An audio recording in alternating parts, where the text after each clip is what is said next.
Hello guys, and this is Phobos, and today I'm going to show you and tell you about an amazing person in history. He was known by Mad Jack Churchill. This is a photo of him. Lieutenant John Malcolm Thorpe Fleming Jack Churchill, the Jack part being a nickname. He was known for fighting for Great Britain, the UK during World War II. Why was he amazing? This is the big question, isn't it? Well, nothing much, except he went into battle with a bloody longbow, a claymore sword, or a Scottish sword, and bagpipe. He was born either in Surrey in the UK or in Hong Kong. He was born on September 16, 1906, and he went to King William's College on the Isle of Man. He went to the Royal Military Academy Sandhurst and was posted in Burma after he graduated during the British occupation of Burma. This happened in the 1920s. He was part of the Manchester Regiment. One of the extraordinary things he did while he was at Burma was that he was training in India, which was also being occupied by the British back then. He was training at Pune, and his route back was through Calcutta, where he was to take a boat back to his post in Rangoon. Now, the extraordinary thing was he went from Pune to Calcutta on land, and not on a convoy, alone on his motorbike. This trip was actually 2,500 kilometers or 1,500 miles for our friends who don't understand kilometers. This was one of the first eccentric things that he did to me. He was also known for carrying how do I say this? He was carrying a water bottle, which was not how the military did. This water bottle was like our today typical schoolboy, schoolgirl water bottle, instead of the military equipment he was given. And also, while on parade, it started raining. So what Churchill did? Well, he took out an umbrella and did that. His commander was so angry at him for doing this, and so his commander asked him, "Why did you use an umbrella?" His answer was simple: "Because it's raining, sir," said Jack Churchill. This commander was taken aback, so surprised and startled that he couldn't answer. And anyway, he was right. It was raining. This is where he made a reputation. The Second World War, 1939 to 1945.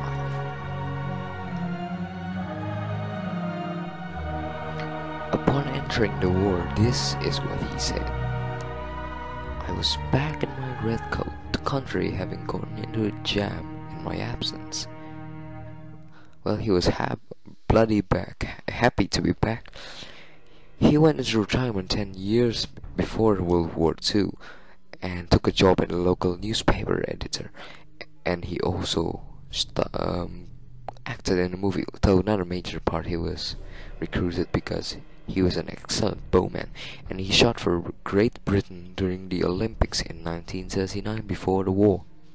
Or was it 1938? I forgot. Now, this amazing thing happened in Le Pinet, near France. It was in France during the Allied retreat from France back to England across the English Channel. This happened in May 1940. Now, this is what I imagine happened. The Allied soldiers the British soldiers under Churchill were fighting with a German patrol of 5 men. But the British soldiers could not get a clear shot at the Germans because they were taking cover. Then Churchill, bam, he appeared on a roof with his trusty bow, and let's say this was the Feldwebel or sergeant, and he prepared an arrow and he shot this Feldwebel and he died. The German soldiers were so surprised by the appearance of an arrow sticking out of the back of their sergeant, who was laying dead, that they were shot dead by the British troops. Now, after he returned to prison, after his fighting in Dunkirk, he heard about a new force being put together, the British Commandos, and he enlisted in British Commandos volunteer. Why? Because it sounded dangerous and it sounded full of action to him, so what the hey, he did it. After months of training, he was finally deployed in Operation Archery in Fagsøy, Norway on December 27, 1941. And here he was a very brave and startling. He leapt out of his transport while playing March of the Cameramen on his bagpipes. Then he threw a grenade. He was undeterred by the German machine gun fires. For his actions there, he received the Military Cross and Bar, and he also received a Distinguished Service Order and Bar for his actions at Salerno, Italy. As usual, he went into battle with his trusty longbow, his claymore, and his bagpipes, and he infiltrated a German outpost. There was a lot of Nazis stationed and a mortar, and one by one he captured them using his handgun and his sword. In total he captured 42 Nazis, and this was an amazing feat considering he did it with his sword, and he only had one man supporting it who was tasked with keeping the prisoners. This is how he described the event. Yeah. I always bring my prisoners back with their weapons. It weighs them down. I just took their rifle bolts out and put them in a sack which one of the prisoners carried. They also carried the Moser and all the bombs they could carry, and also pulled a farm cart with 5 wounded in it. I maintain that as long as you tell the German loudly and clearly what to do, if you are senior to him, he'll cry Jawohl and get on with it, enthusiastically and efficiently whatever the situation. That's why they make such marvelous soldiers. And he wasn't very affected by this. He actually described the event rather casually. But then he was captured by the Germans. This happened while he was assaulting the German-held island of Brač along with Yugoslav partisans.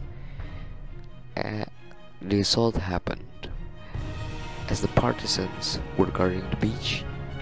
He and his commandos moved forward, but because of the relentless enemy, who were supported by machine guns and artillery, only 6 of his men and himself made it to the destination, and 3 of his men were wounded. And then a mortar shell killed or heavily wounded everybody except Churchill. Seeing how he was about to be captured, he simply played his bagpipes and played the song Will Ye No Come Back by Nazi Germany, and he was flown to Berlin for interrogation because they thought he was connected or was a relative of the famous Winston Churchill, because they say they shared the same surname, when in fact they had nothing to do with each other. Winston Churchill was the Prime Minister of the UK, and Jack Churchill was just a soldier, a lieutenant in the British Army. Finally, he was sent to Sachsenhausen concentration camp, but later moved to Tyrol. But then the Germans freed their prisoners and left, because the Allied counterattack was in full swing. 73 miles or 150 kilometers in Italy, he met with an American armored force and he was sent back to Britain. Note that in Britain and he relented and went back to Burma there, the green part. Note, when he met the American force, the Americans did not believe him because he was wearing prisoner clothes and he was in bad shape. But he did a salute which was the identity or the sign of the Manchester Regiment, and that was enough for the Americans. But by the time he reached Burma, Hiroshima and Nagasaki were bombed by the United States. This ended the war, stopped the whole fighting. Churchill wasn't too happy to hear. In reality, he actually said this: if it wasn't for those damn Yanks, we could have kept the war going for another 10 years.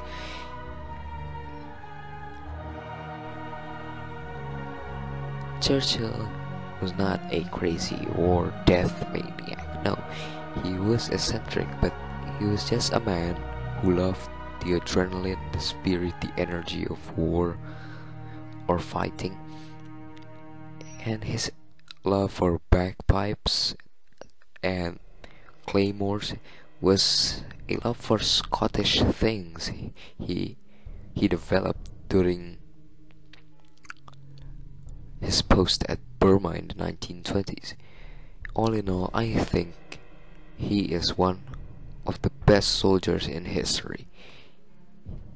He fought for Great Britain with great skill, great determination, and rather oddly.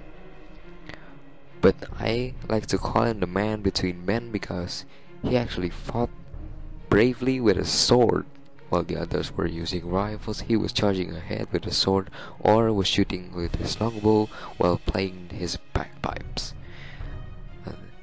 Well, that is all, and I hope you were well acquainted with Churchill, Jack Churchill now. And on information, he died about 20 years ago, so sad, in the 1990s. But he will never be forgotten for his eccentric actions during World War II. Thank you for watching, and don't forget to subscribe.